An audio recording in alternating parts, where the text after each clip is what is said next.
Hello everyone, this is Marie Blue Angel. I'm finally back on my channel and finally back to a tropical Christmas. I really want to finish this before the summer ends, and at least if I don't do that, then definitely before winter. So let's just get into it because I have left you all for such a long time wondering what will happen 3 days before Christmas. With everyone, with Chase and Maha and friends. So let's just get into it. I groggily opened my eyes, disoriented. It was 2 a.m. The pounding of the rain had masked the sound of the knock at first, but there it was again. Louder, more insistent this time. Um, Kuya? Kuya, are you awake? Maha.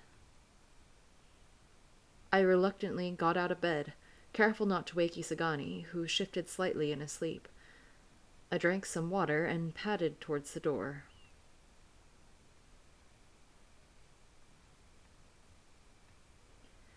When I opened it, there was Maha, holding a blanket and a pillow. Maha? What are you doing here? Okay. I just wanted to fix my recording. I'm using OBS for the first time, so please be patient with me. So, what is Maha doing here? She shrugged, her eyes wide and a little frantic. She stepped inside the room. I couldn't sleep. The storm, it's so loud. I didn't want to be alone. Ooh, that's fair. I nodded, closing the door. The storm was relentless, and even though the walls protected us, it still was terrifying. Sorry for barging in like this, Kuya. I can sleep in the sofa if you want. Before I could say anything, Maha unfolded her Christmas-themed blanket with a dramatic flourish, wrapped herself in it, and laid on the couch. She sighed contentedly. Aw, cute. Oh. I raised an eyebrow at the blanket's bright red and green color scheme. You seriously brought that with you? You also bought that from your neighbor's garage sale. Not the garage sale. An ukay-ukay, Kuya. 10 pesos. It looks like a comfy blanket. 10 pesos? Seriously? That cheap? Anyway, you can sleep in the bed if you want. Isagani and I can take the floor. I mean, you're... Maha paused for a second, looking at me with a mischievous glint in her eye. She tilted her head, then pointed at the bed with a teasing grin. Nah, I don't want to ruin the lover's bed, Kuya. Lol, not Maha clocking them. Okay. I blinked, confused at first, then my face went hot as I realized what she was implying. What? Hey, come on, it's not like that. We're just sleeping. Sure. I'm just saying. Feel free to, have some fun. I'll be fine over here. We're not doing that stuff, okay? We're just... close. Maha smiled and rolled her eyes. She yawned. Whatever you say, but seriously, you two are adorable. Good night, Kuya. The storm continued to rage outside. I checked my phone. Another voicemail from Derek. Yay. Hey, what's up, I hate Chase? Derek. My star performer. Just a quick reminder, no pressure. But, it wouldn't hurt to maybe check your work email. Just a quick peek, if you haven't already. Nope. I rolled my eyes. Maybe I should respond. Just to get him off my back. Yes, I already did. Thank you, Derek. Barely a second passed before his reply came through. Typical. Oh, you're the best. Can't wait to have you back soon, my star performer. He sends me lengthy texts about his plans for the holidays up until the new year. I ain't reading any of that. Sorry. I tossed my phone to the side of the bed. After that, me, Isagani, and Maha slept peacefully. You shouldn't be answering your phone at all. At 6 a.m., another knock echoed through the room. Isagani, already awake and doing his early morning push ups, immediately rose to answer the door. He swung it open. It was Liang, who was standing there in a bright red Christmas top and a Santa hat, holding a massive bag of toys slung over his shoulder. Oh, oh, oh, Merry Christmas. Hello. Is it Christmas already? I guess it's. Is it Christmas Eve? The bag shifted as he waved at us, the presents inside clinking softly. Oh my god, it's Santa. Oh, oh, oh, Merry Christmas, girlie. Are you on the good list or the naughty list?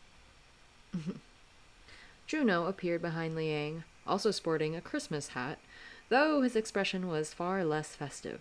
With his arms crossed and his face frowning, he glanced at Liang and rolled his eyes.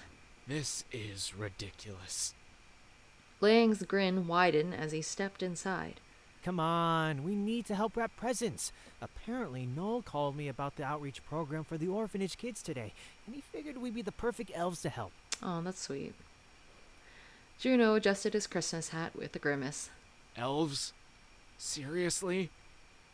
Maha, who was already up, practically bounced over to the bag of toys, her eyes wide with excitement. Yay! Presents for the kids. Did you bring the wrapping paper, Liang? Oh yeah, Father Alan told me that a week ago. I told him I was busy because I was hanging out with you guys. Noel told me on the phone yesterday. You should have seen the look on Juno's face. He was like, we need you to go get presents quickly. What about the children? Hey! I never said that! I glanced outside the window as I spoke. The storm raged on, even stronger now. The rain slammed against the glass in thick sheets, and the wind howled like a living, angry force. I looked back. Maha was already knee-deep in the bag, pulling out different colorful presents to inspect them. Isagani was beside her. Liang, meanwhile, had set up a small station on the coffee table filled with wrapping paper, tape, and ribbons, getting ready to turn us all into a wrapping crew. Ho, ho, ho! Time to get to work, my elves. We need to save Christmas. I love how enthusiastic we are. Liang tossed a roll of Christmas-themed wrapping paper at Juno, who barely caught it with a grumble. He fumbled with the wrapping paper. You're enjoying this way too much. You love it. Don't deny it, Boss Junie. I deny everything. Sure, if it's for the kids, I guess. I love that Chase was just, not there, responding until right now. The sound of laughter and paper rustling filled the room as we began wrapping presents in the warm glow of the hotel lights. Isagani, who had finished his push-ups, joined in with a playful grin, helping Maha wrap a particularly large gift.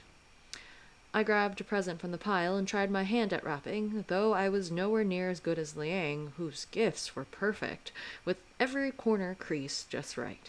Do you ever mess up? Not when Christmas spirit is on the line. I'm a really terrible present wrapper. Just,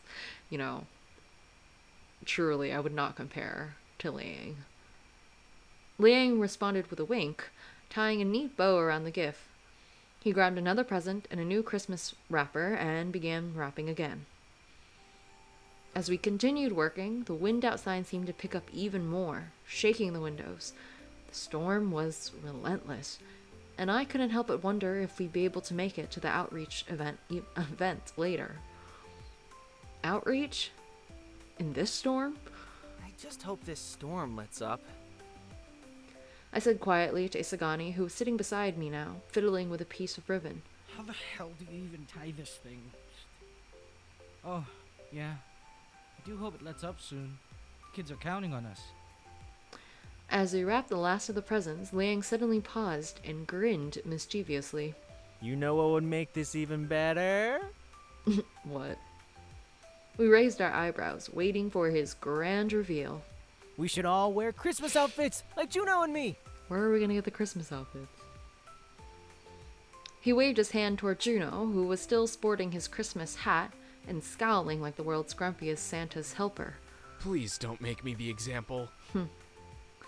But Liang was already pulling out a variety of festive hats, tops, and accessories from his seemingly endless supply of Christmas gear. He tossed a red Santa hat to me, a candy cane headband to Maha, and an elf hat to Isagani. Come on. If we're going to do this outreach properly, we have to look the part. I mean, I'm with Liang on this one. Oh my god, I want to dress up in a Christmas dress. Ooh, that'd be cute. An elf? Really? A big guy like me is a Christmas elf. Sign me up. This early, Liang? Are you sure? The spirit of the holiday depends on us, Kuya. We need to show kids the true meaning of Christmas. Absolutely positive. Now let's save the Christmas spirit. What are you guys talking about? I'm already regretting this. We all changed into the Christmas outfits. Even I had to admit there was something endearing about it. The goofy hats, the bright red and green colors. It was hard not to smile. Once we were all decked out in festive attire, Liang brought us back another toy bag. Ooh. Ho, ho, ho. Who's been a good little boy or girl? Maha couldn't stop laughing, clutching her sides as Liang exaggeratedly pretended to give each of us a wrapped gift. Now, elves, let's all work together. Santa's workshop is now in session. We all did our best to make sure we wrapped each gift. Every toy, book, school supply was wrapped in a holiday Christmas wrapper and a sticker. And don't forget a bow on top. Oh my god, this is cute. Oh. They're working so hard. Like the little accessories. But just as we thought, when we were finished with the presents, or just when we thought we were finished with the presents, rather, Liang brought back another bag of toys, and then another, and another. Are you kidding me? How many presents are there? At this point, I'm starting to think we'll never see the end of them. As long as you have enough supplies to wrap them all.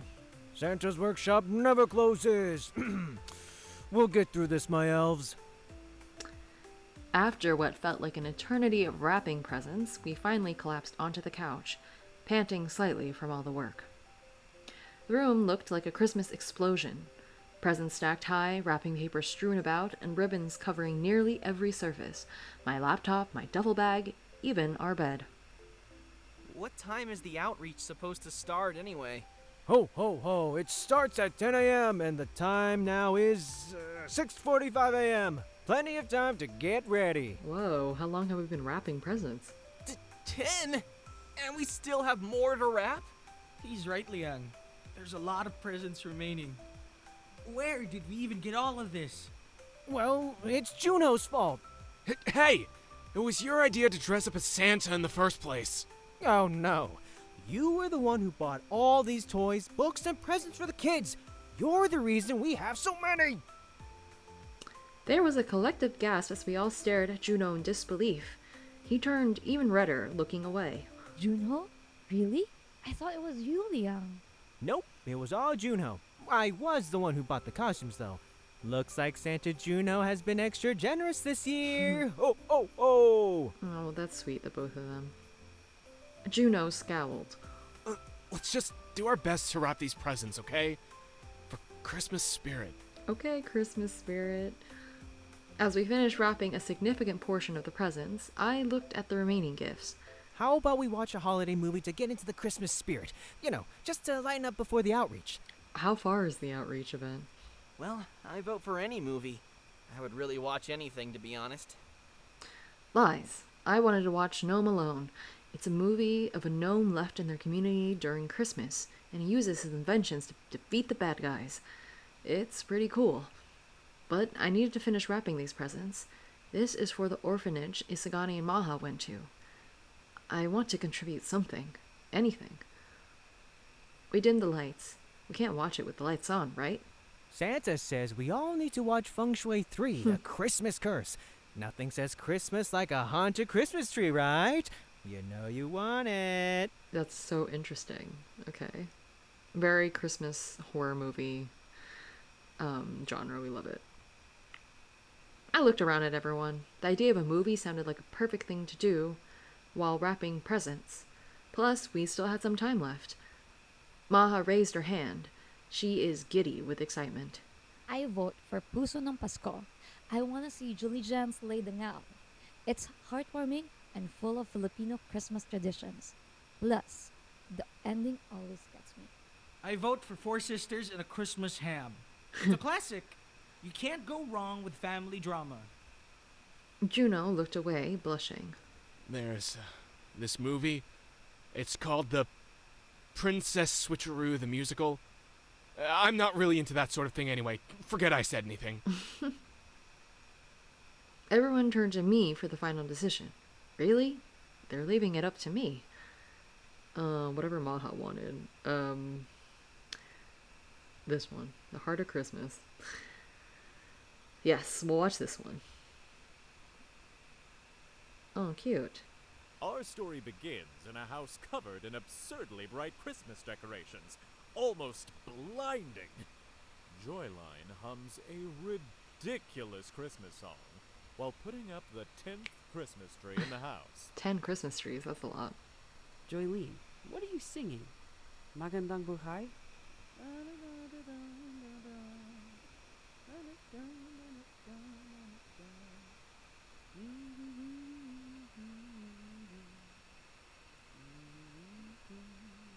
Isn't this just magical, Marco? Christmas is in the air. The lights, the love. Yeah, I can feel the electricity bills skyrocketing already. You're just being a Grinch. Christmas is about love, forgiveness, and gifts. Lots of gifts. And lots of Christmas lights. Doesn't this feel a little overkill?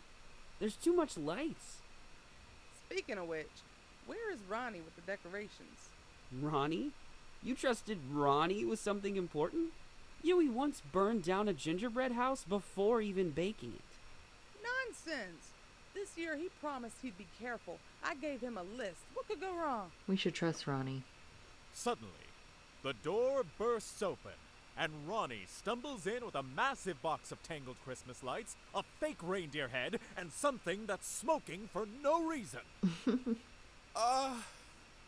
So, remember how you said to get decorations?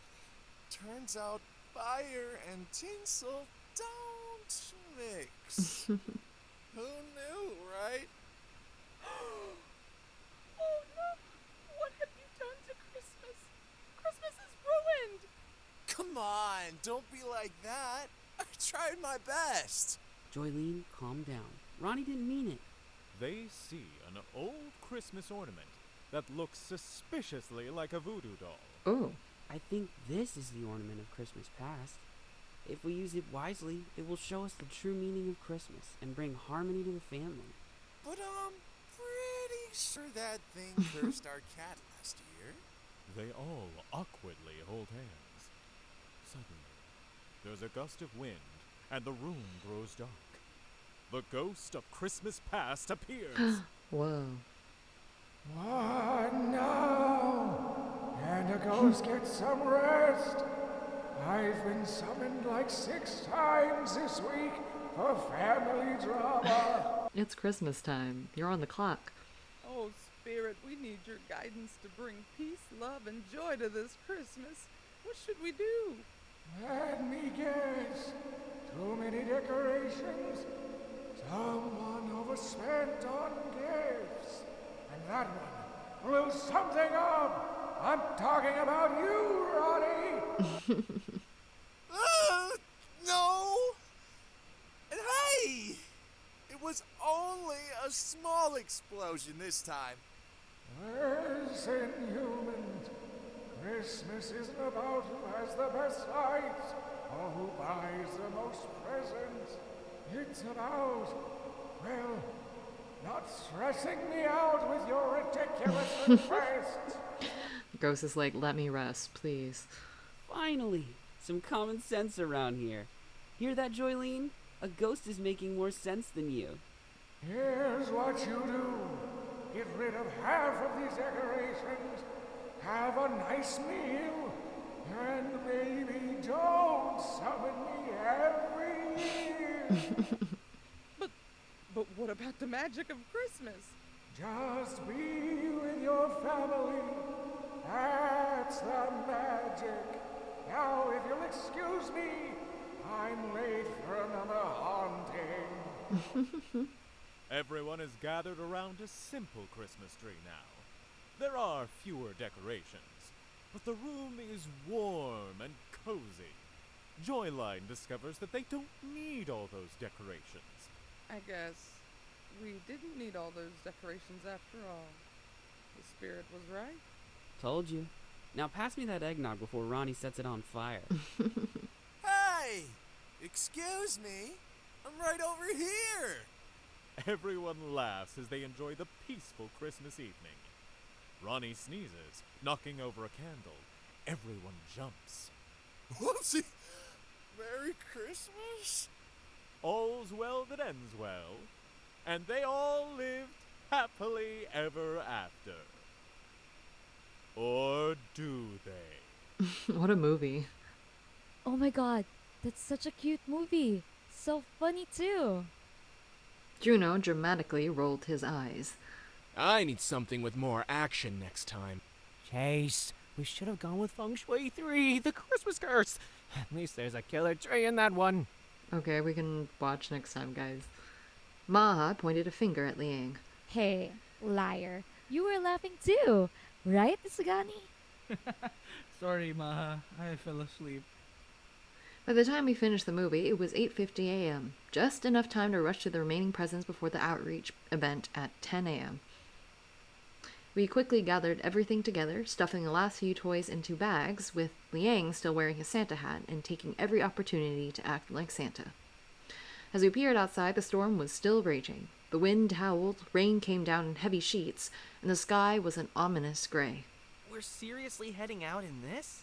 Kuya is right. The storm is practically pouring. You're right.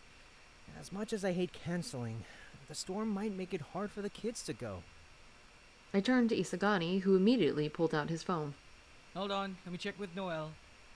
After a few seconds, Noel picked up, his voice muffled by the storm on his end. Isagani? Hey, bro. Yeah, the kids are here, but But what? there's a problem. The church we were going to use is flooded. The kids have nowhere to go. I felt my heart sink. The thought of those kids waiting for the outreach event, excited for a day of fun and gifts, only to be stranded in the storm with no shelter, was heartbreaking. What are we supposed to do? We can relocate it. I hope the kids are alright. I'm a little worried. Can the kids be escorted back to their homes? Maybe we... Juno suddenly began speaking into his phone with an air of authority that caught me off guard. Yes, this is Huang Junho, the White Devil. We need the hotel's help. The church for the outreach is flooded. Can we get a space for the kids? Something large enough to accommodate them. Ballrooms, lounges, anything. Liang leaned in, whispering. I rarely see him this passionate. Don't tell him I said this, okay? Really? Damn. This must be getting to him. Juno paused, listened to the other person in the end, then responded. Yes, I know the weather's bad, but this is for the children. I'm sure your hotel would love the publicity of helping orphans in need during a Christmas storm. His pitch was solid, persuasive, and I could see the gears turning in his plan. Maybe this could work.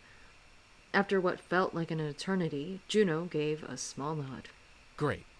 Thank you. We'll be there shortly. He hung up and turned to us, hands on his pockets, or in them, rather. The hotel's giving us the closed-off lounge.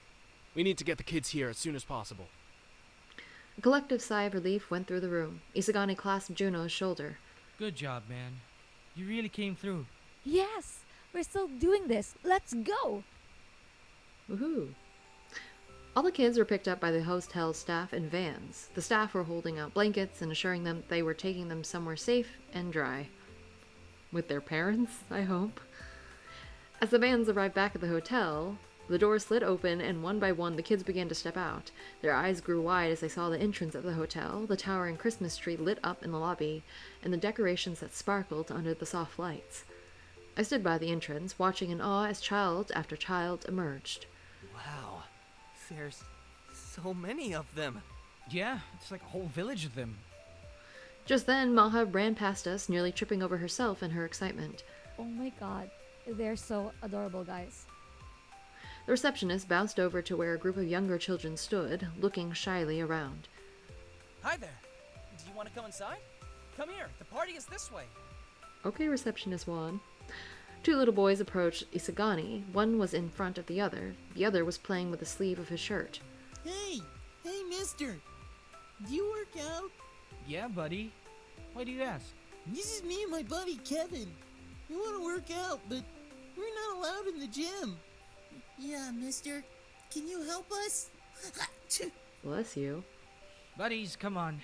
Let's go to the lounge. You're too young to be bodybuilding. Isagani winked at me as he led them to the lounge to meet with other kids. Maha giggled. Bodybuilding?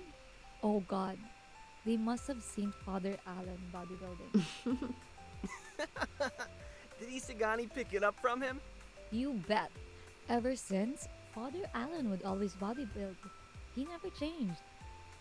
A group of boys rushed over to where Isagani and I were standing. One of them, a scruffy-haired kid with a mischievous grin, tugged at Isagani's shirt.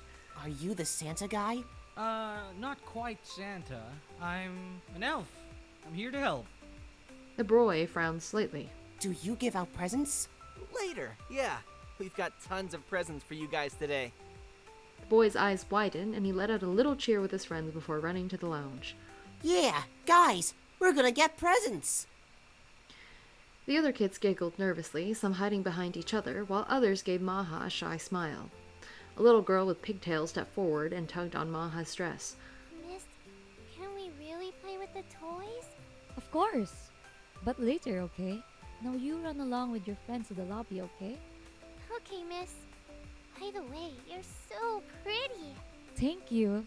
You as well.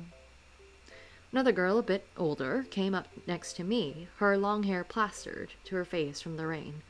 Toys for the older kids too?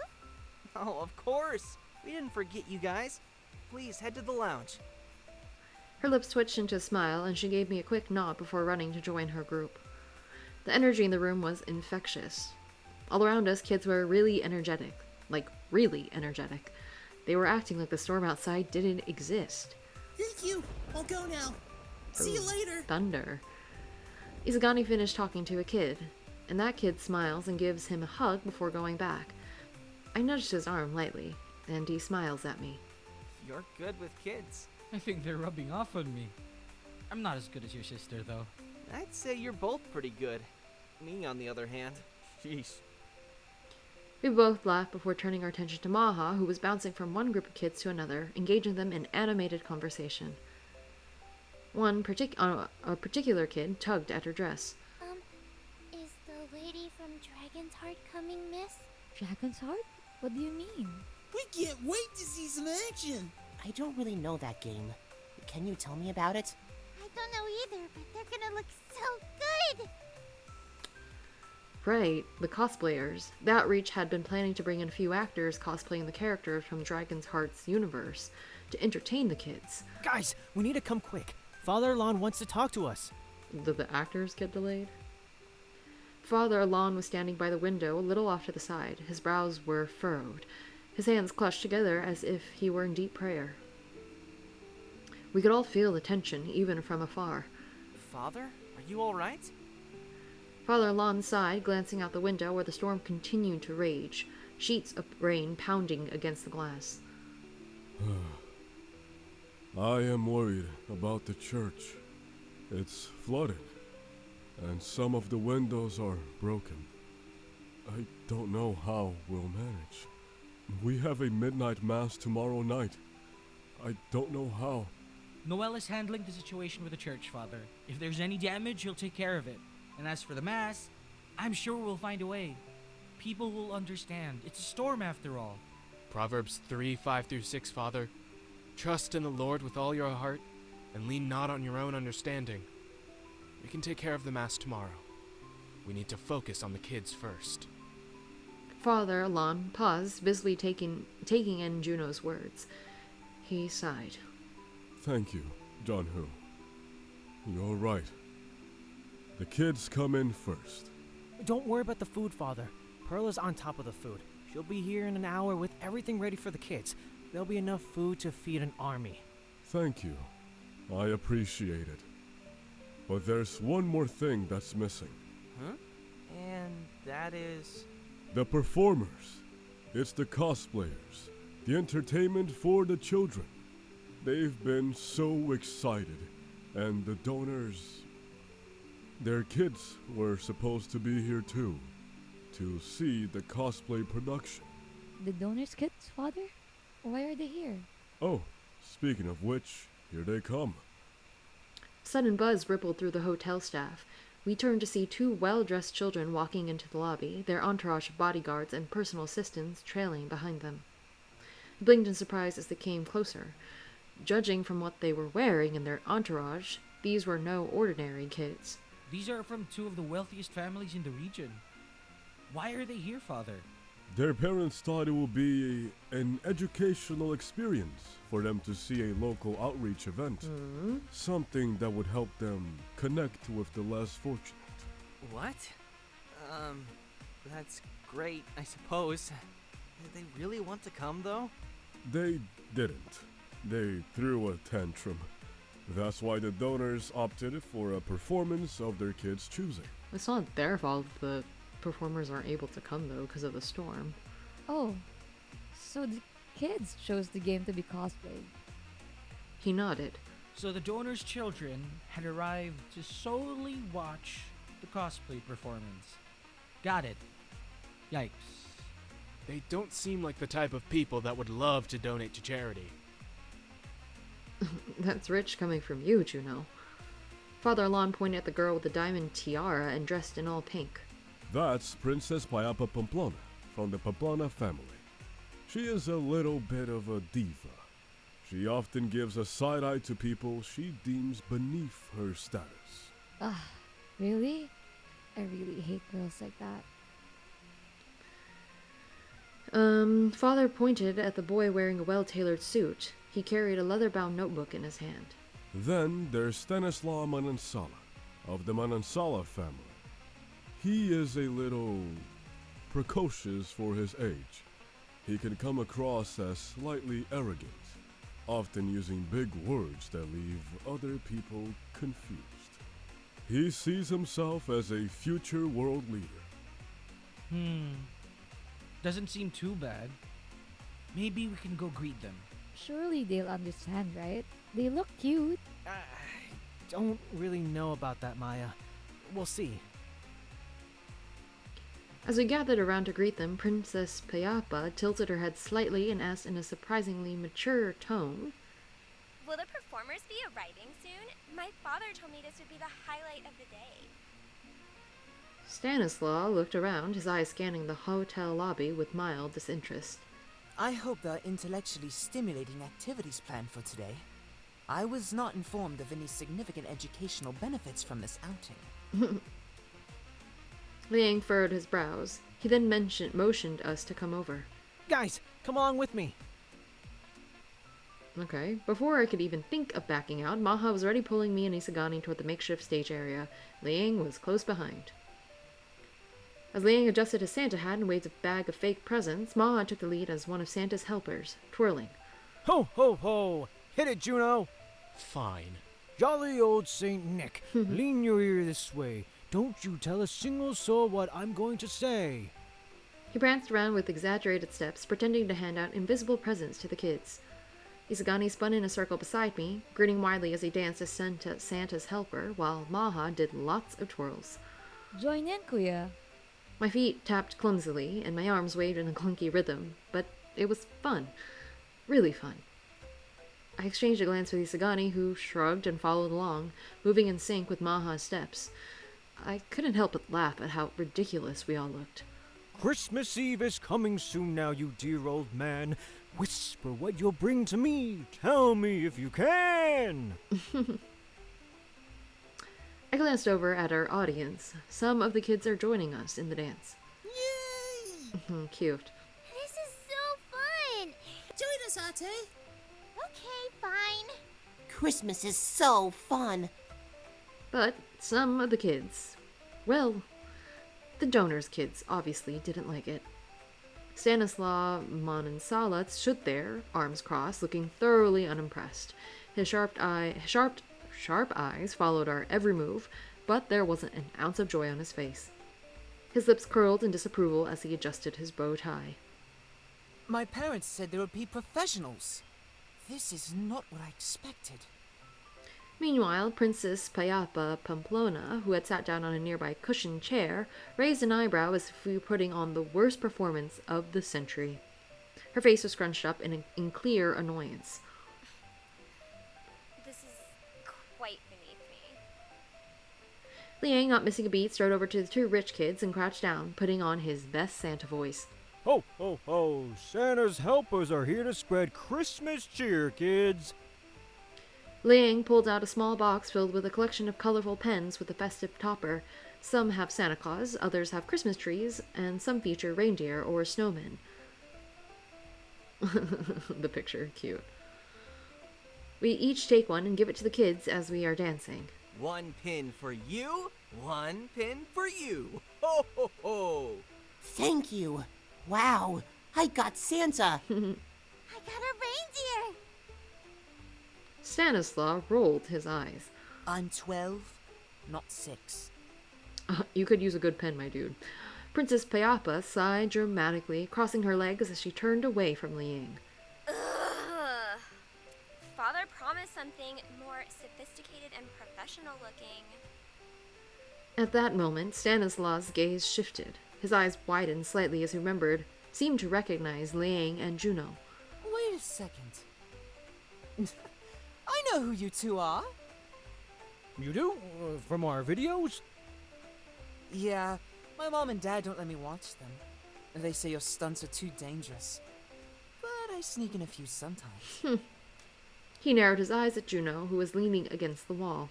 And you? You're the White Devil, right? So this is a performance by professionals, guys. Juno glanced at Stanislaw and gave a slow nod. The Christmas hat Liang had forced him to wear slightly askew on his head. Yep, that's me. Princess Payapa perked up slightly at this new information, but still looked unimpressed by her little dance. Really? That's amazing. But, still, are you gonna do something cool now, or is this just it? Where are the performers? Hey, it's the thought that counts, right? We're just warming up. Besides, we're just warming up. We want the real performers. I hate to break it to you guys, but the Dragon's Heart cosplayers won't be able to make it because of the storm. We would love to. How disappointing. One would think such performers could prepare for adverse weather conditions. Don't they have understudies or something? I can't. I just can't. What about dancing with us? Don't you want to dance? Princess Payapa didn't even look up from her fingernails. I don't do dances. Sorry. What about you, little boy? Why don't you try joining us in the dance? Or are you too cool for a Christmas dance? Stanislaw scowled. Way too cool. Father Lon approached, trying to calm the situation. Children, please understand. The storm has made it very difficult for the performers to get here. We are doing everything we can to make this a memorable Christmas for you. I just hope it gets better. This is not what we were promised. Isagani sidled up next to me and winced. Well, at least we tried. Mm-hmm. These kids are hard to deal with. If we don't do something soon, well, I don't know. Noel came bursting into the room, lugging a large cardboard box with him. His cheeks were flushed from the effort, but his excitement was clear. Guys, look what I found at the church. It was tucked away in the storage room. Ooh, what is it? Liang, still in full Santa mode, strode over to the box. What's in there? He leaned over the edge of the box to peer inside. He blinked a couple of times, and then grinned mischievously. Oh, you're gonna love this. Let's go to your room, Misanagi, my bro. My room? Wait, hey! Liang and the others made their way over to our room. I opened the door with our room key. Strips of holiday gift wrapper are still on the floor. Jesus. What happened here, guys? A murder. Seriously? For real? Kidding. Honestly, Liang, I'm out. If you want me to dress up in some character, I'm out. Really, Juno? That's too bad. One by one, Liang began pulling out elaborate costumes, intricate armor, flowing capes, and colorful tunics, all looking remarkably familiar. I think I've seen those in a poster before. Oh my gosh, these are all from Dragon's Heart! Dragon's Heart? Actual cosplay? I could recognize some of it. This is definitely Dorian's pants. How did these end up at the church, Noel? Apparently, the cosplayers had a stash of their costumes stored here after the last charity event. They must have forgotten to pick them up. They were supposed to wear them for today's outreach. But because of the storm, that won't be happening. Liang's grin widened. Perfect. Looks like we'll be taking over as Dragonheart's characters for the kids. I'm just going to be surprised if any of these costumes actually fit them, though. I don't know much about Dragon's Heart, but I know Nico, the guy who turns into animals. People always say I sound just like him. Is it because this voice actor voiced that character? That'd be so funny. Yeah. No, you don't. At all. Just... no. Maha leaned over to check the costumes, a look of surprise crossing her face. Wait, these are really detailed. Wow, they look exactly like the ones in the game. She takes a flower crown and twirls it around her finger. She trailed off, catching Juno's eyes as he smirked at her. She blushed. What? Juno? Is there something on my face? I told you I was out, but... okay, fine. I'm a fan too. That's fine, my dude. He's so Really? funny. You're in? Juno blushed and grumbled under his breath. Don't get any ideas. It's just for the kids. Liang suddenly began handing out costumes. He quickly handed me an old wrapped-up costume and tells us to quickly change. Guys, please get changed immediately. The kids are probably getting restless out there, and you know how kids are when they get bored. I'm going to change in the bathroom. You boys better be ready, okay? Yes, let's change. Use one. Where is it? You heard him, guys. Shirts off, costumes on. Let's go.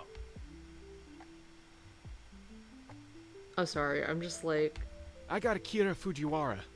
Nice. Is it okay if I leave my shirt here, Brother Isagani? Yeah, mine too.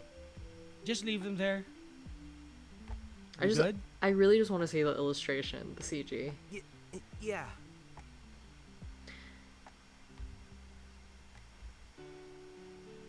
After the change, I glance at myself in the mirror. Wow, I look actually great. I feel like I was stepping out of a manga or comic book. I look at the others. Ooh. Wow, we look amazing. Oh my god, I love this for you guys. We look great. Okay. We look cute. Where's Maha? Gentlemen and lady in the comfort room, are we ready? He claps his hands. Okay, let's go. Introductions and character. No half efforts. I am Sheng Yuzhuan, an inventor of great renown. I've contributed to the advancement of technology in various kingdoms. Ooh. He does a dignified pose with his hands. I am the pride of Tianho and a proud worshipper of the Prosperity Dragon. I am also the CEO of Sheng Industries. Pleased to make your acquaintance. Next! Juno, meanwhile, is fussing with his costume. The princely robe seemed to weigh him down. Liang, are we really doing this? I can barely move in this thing. My name is not Liang. I am Sheng Yuzhuan, an inventor of great renown. Come on, get into it, Prince Akira. My name is Prince Akira, from the Kingdom of Hinami. He half-heartedly waves his hand as if trying to conjure water, but it only draws a chuckle from Isagani. What are you laughing at, brother? Nothing, brother. What are you doing, Prince Akira? He is not your brother. This man is Dorian Burnham. Isagani, as Dorian Burnham, takes center stage effortlessly. He clenches his fist, summoning an imaginary burst of draconic fire. I am Dorian Burnham, the Dragonborn. My flames will protect the innocent and cleanse the wicked. Ooh, I don't know anything about this game. I love it. He swings his arms in a broad, theatrical gesture, looking every bit the part. If I didn't know him better, I'd really think he believed his character's fire powers. Amazing. Next, I mean Eliza. You're next. Except Maha isn't paying attention at all. She's off to the side snapping selfies in her cosplay. I caught a glimpse of her phone as she held it up, adjusting the angle and lighting for what seemed like the 100th time. Eliza, focus, girl. Wait, just a sec, please. I need to find the right filter on this. Oh my god, so cute. Eliza, come on. We can find the right filter later. Okay, fine, Liang. In character, it's Juan. Don't call me Lang. Hello, everyone. My name's Elias, the daughter of Dorian. Yeah! And this is Teda. Oh, cute. She raises her stuffed toy at her right, on her side. Noel steps forward, his stance rigid. I am Svante Nordstrom, a metal chandler from Mjok. My father, the king, mistreated me. Now I fight for my friends. Okay, we love it. I swallow hard. It's my turn. Before I speak, Liang suddenly interrupts. Alright, guys, I'm giving you all one very important piece of advice. Since we'll be doing this in part 2, you need to be flexible. Think out your feet. Don't overthink the details. Just embody your character's core traits. Keep in mind the small details of the other characters as well. Okay.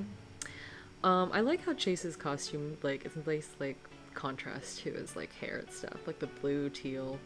It's nice. Everyone looks good. Be confident, be decisive. And remember, improv is all about reacting to the moment. Don't worry if it's not perfect. Good job, Liang.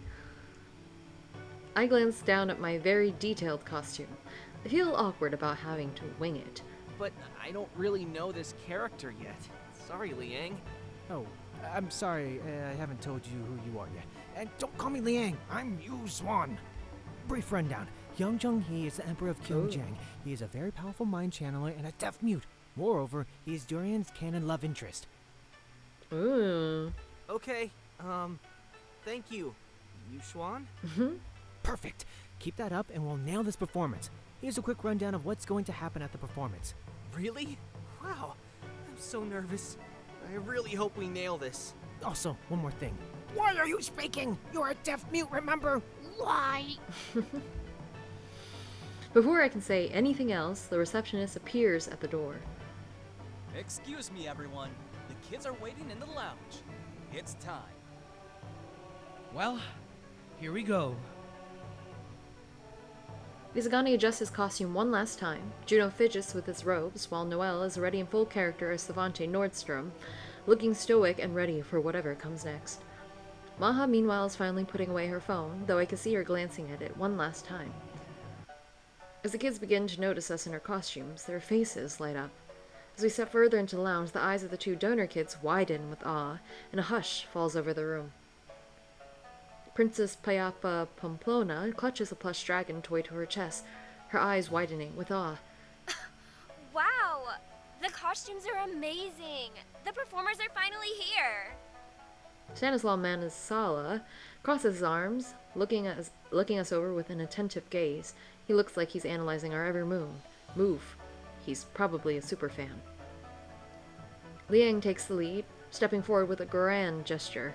Greetings, young ones. I am Sheng Yushuan, the prosperous entrepreneur from Tianhou. I am also the CEO and owner of Sheng Industries. I am also a worshipper of the Prosperity Dragon. Interesting. I am Akira Fujiwara, Crown Prince of the Hinami.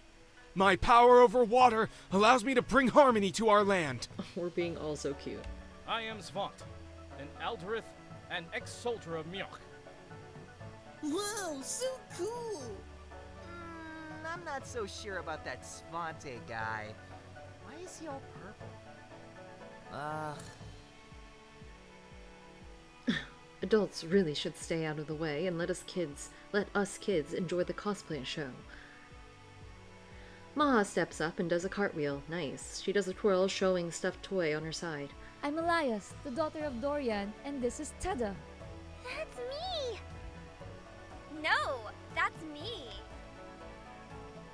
The kids all look at me. It's my turn to introduce myself. We're supposed to be quiet, aren't we? I maintain silence and nod at the kids. The other kids exchange puzzled glances. What is he doing? He's Hyan Chung-hee. That's his character. Pay attention. Oh my god, he's totally into character. I need to record this. Oh, Perla. Hi, Perla.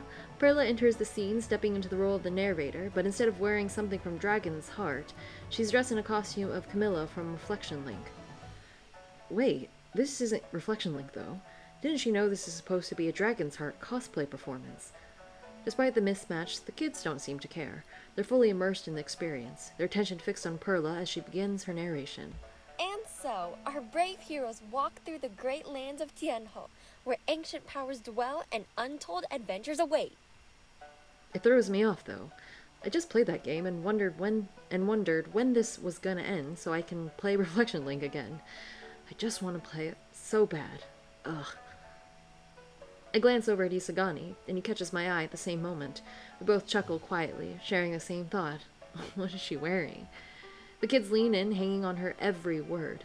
Meanwhile, Isagani and I exchange another amused look, trying to stifle our grins as Perla continues narrating, oblivious to the fact that her costume doesn't match the world we're supposed to be in.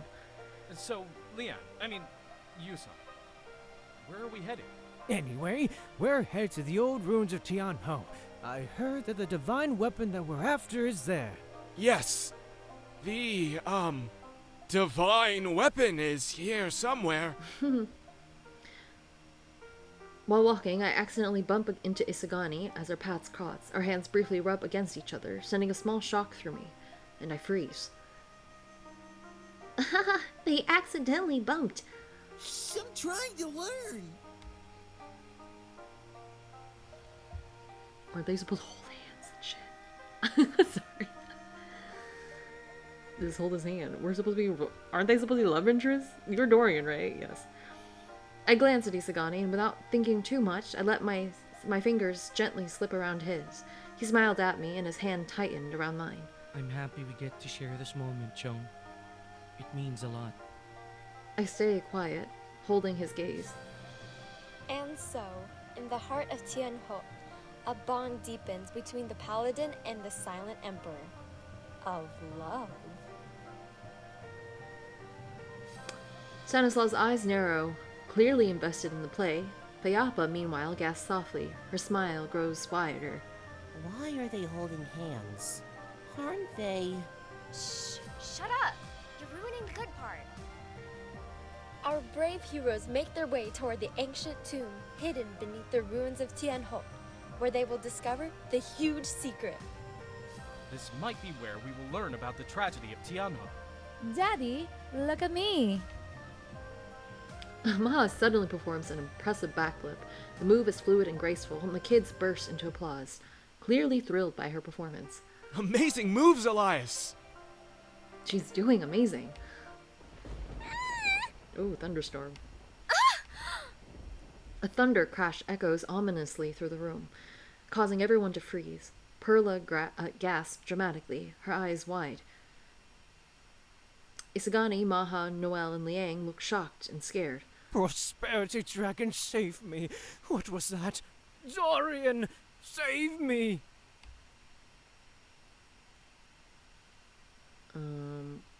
We're also supposed to not pretend you didn't hear the thunder. I thought we were deaf and mute. I act if nothing unusual has happened. With a calm demeanor, I glance around the room, my expression completely unfazed, as though I hadn't even heard the thunder. My gaze shifts to Isagani and Maha, but I remain silent. Wow, he's so cool. He's not even scared. But shouldn't he hear it? But that's his character. You probably didn't play the game. I'll tell you about it later. Oh, okay. I'm Jose. I'm Stanislaw.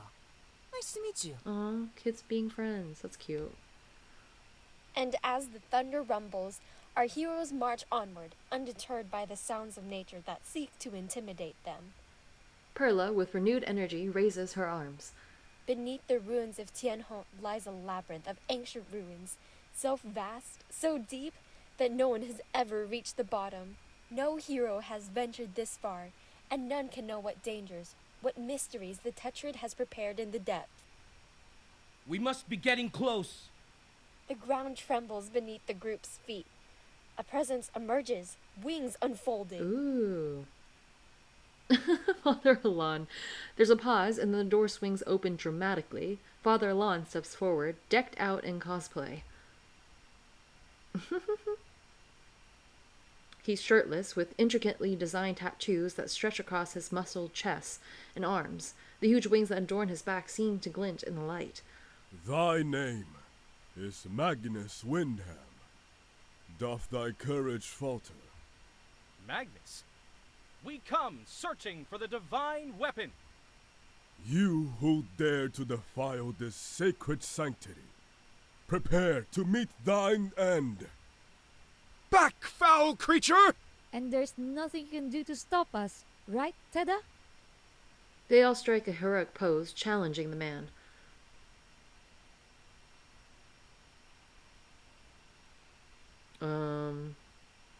I don't know. Something's not right, I guess. Is something not right? I don't know. The Emperor of Hyunjong fears no challenge, Okay, wait. no matter how powerful. We stand united against you. Okay, first of all, I'm gonna go back because I didn't realize he was gonna talk. Oh, bravely declare.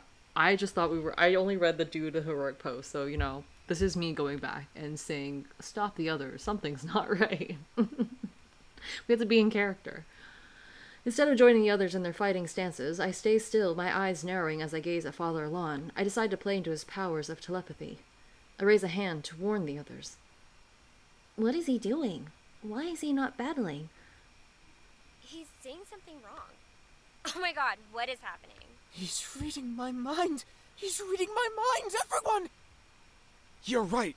An evil force is affecting his mind. We have to do something. Magnus might kill us if he isn't saved. Dramatic music plays. Father Alon summons a powerful bolt of thunder to the stage, which happens to be a ribbon of yellow tint. Thou shalt leave this place, or face thine wrath. Not until we get that divine weapon. Yeah! Isagani fires a bolt of draconic energy, which happens to be rolled up toilet paper covered in spare holiday gift wrapper. Father Alon sends another bolt of thunder to the stage. Isagani pretends to stumble backward, clutching his side as if he's been hit by the force of Magnus's power. He falls dramatically to the floor, wincing as if in pain. Maha lets out a cry, rushing to Isagani's side. She does a ballerina spin first, though, and then strikes a peace pose. What the hell, Maha? Chase is thinking. No! Daddy! Dost thou find joy in such folly, weakling? Here and now, thou shalt all meet thy demise. Father Alon getting into it.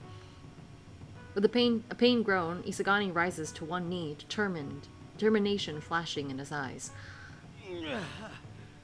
I will fight! Even if I must stand alone, I will not yield! Wow, that Dorian fellow sounds cool. I look at the audience. The kids are at the edge of their seats, especially Stanislaw, who seems impressed by Isagani's resolve. Interesting! It seems Magnus's thunder isn't close enough to kill Dorian! The draconic fire! It's because of the draconic fire! Cool! Dost thou think thou canst storm in and defile the sacred Tetrad chamber? Nay, prepare for thy doom, fools! No! Do something! They're so into it.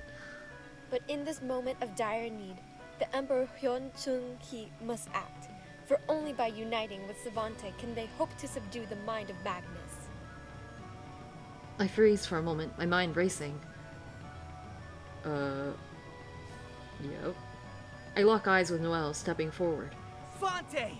Together we can stop Magnus. I need your strength to subdue his mind. I'm with you, Emperor. Let's do this.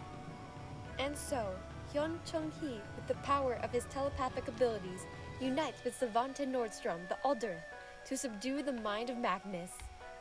Now that's what I'm talking about! I thought he was supposed to be mute, but maybe that was an inside mind reading thought. Yay! They're going to stop Magnus together! Together, they channeled something far stronger than mind powers or fire. The power of friendship and the Christmas spirit. Okay, yeah, I love that. Christmas spirit? Friendship? Isn't that a Deus Ex Machina? We don't know that. Really? Well, I can tell you later if you want. Explain it to me too. Okay, I can tell you while we're eating. The power of Christmas overwhelms Magnus.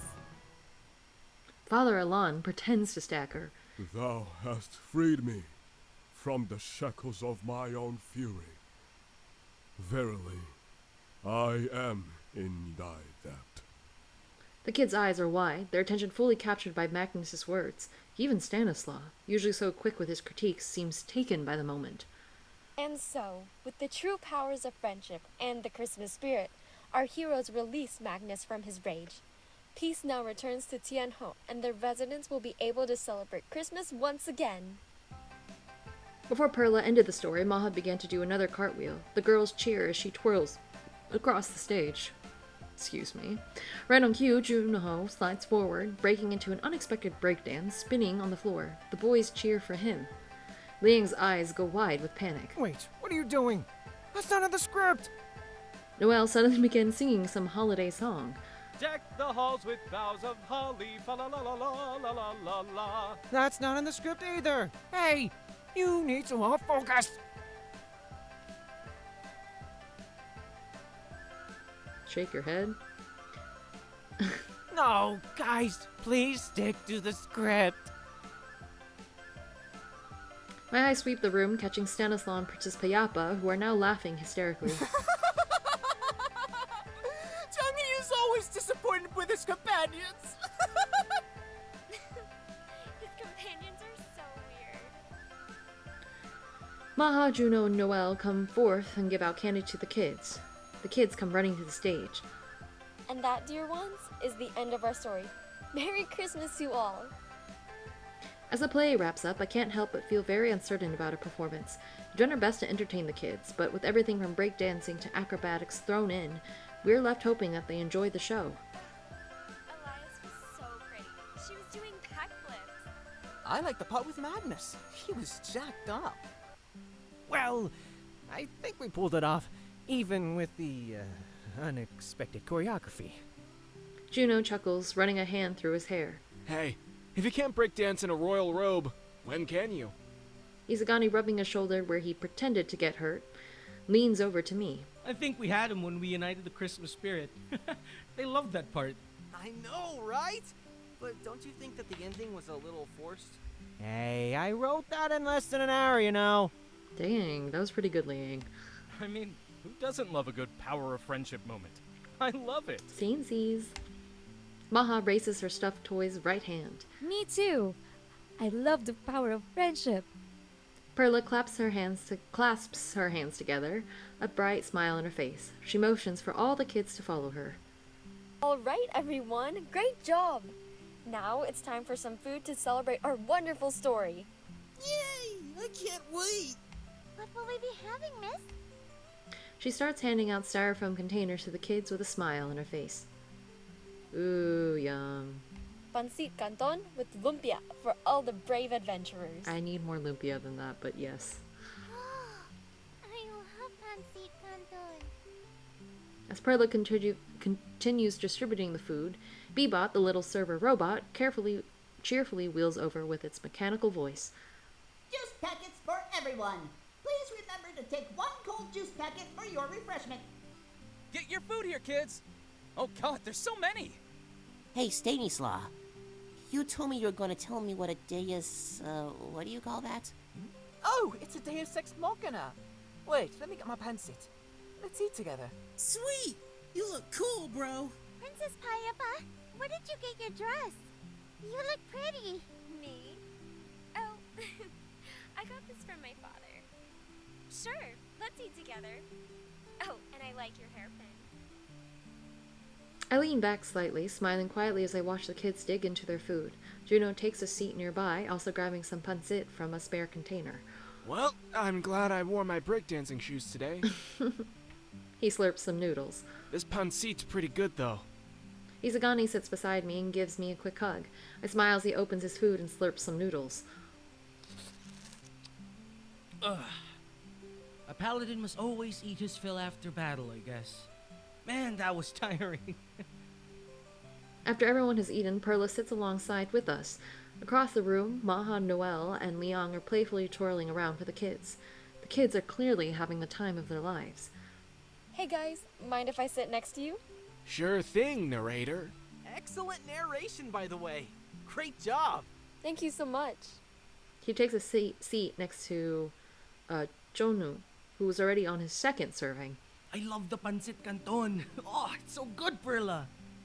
Perla sighs quietly, picking at her food for a moment before looking at us. She opens her own container of pancit and takes a deep breath. I just wanted to apologize for Liang. I know he might have been a little bossy during the production, but there's a reason for it. Isagani raises an eyebrow, twirling some pancit on his plastic fork and putting it in his mouth. Bossy? Nah, he was just focused. Kept us on track. Yeah, Liang was great. You don't have to apologize for anything. She picks at her food before continuing. You see, Liang used to work for this Filipino-Chinese Christmas troupe. They put on shows every year, and to him, they were like family. That troupe didn't last. It failed after a few years. I think he's always blamed himself for not being enough to save it. Our mom used to scold him all the time for trying to act instead of going to medicine like she wanted. She really wanted him to be a doctor, but that wasn't who he was. That must have been hard on him. I listen carefully, taking a bite of my food. Isagani holds my arm while listening. Yeah, it was. She passed away not long after the troupe disbanded. I think doing this production might have brought up a lot of those memories for him. He was always trying to prove himself to her. And maybe to himself too. I'm sorry if he was overbearing today. Juno is quiet for a moment, then he shakes his head. Don't apologize for him. Liang's amazing. Sure, he's a little intense sometimes, but we all know it comes from a place of passion. He smiles warmly, looking at Liang, entertaining a bunch of kids. I'm thankful for him too. He's been a huge help with my streams, honestly. Isagani nods in agreement, giving Perla a reassuring smile. Liang's a good guy. He just wants things to go right, that's all. Honestly, we couldn't have even done the entire Dragon's Heart cosplay if it wasn't for him. Very true. He did make the script in less than an hour. Even less than 20 minutes. Dang, that's good. Perla chuckles softly, her shoulders relaxing a bit. He'd probably die of embarrassment if he heard us talking about him like this. Oh, definitely. He'd probably call me out for being out of character again. Why are we even calling him Liang? We should call him Yusuan. We all share a laugh at that. I glance over at Liang, who's now teaching Stanislaw and a few of the other boys some kind of dance move, looking more at ease than he did during the performance. Perla takes another bite of food and looks around at the group, smiling softly. You know, I think our mom would be proud of him. He's doing what he loves, even if it's not what she imagined for him. Yeah, and he's good at it too. By the way, when do you plan on streaming again? Any plans? Okay, I'm going to leave it here for today because it's been about an hour, but that was really fun. And some exciting things happening before Christmas is officially here. And I'm glad to see that the kids enjoyed it. I hope you have enjoyed seeing more of A Tropical Christmas as much as I have today. But yeah, I definitely will plan to finish up this series soon enough. And make sure you are subscribed and like the video so you can see more in the future. Let me know what your favorite part of the story was today, and I will see you all next time. Bye!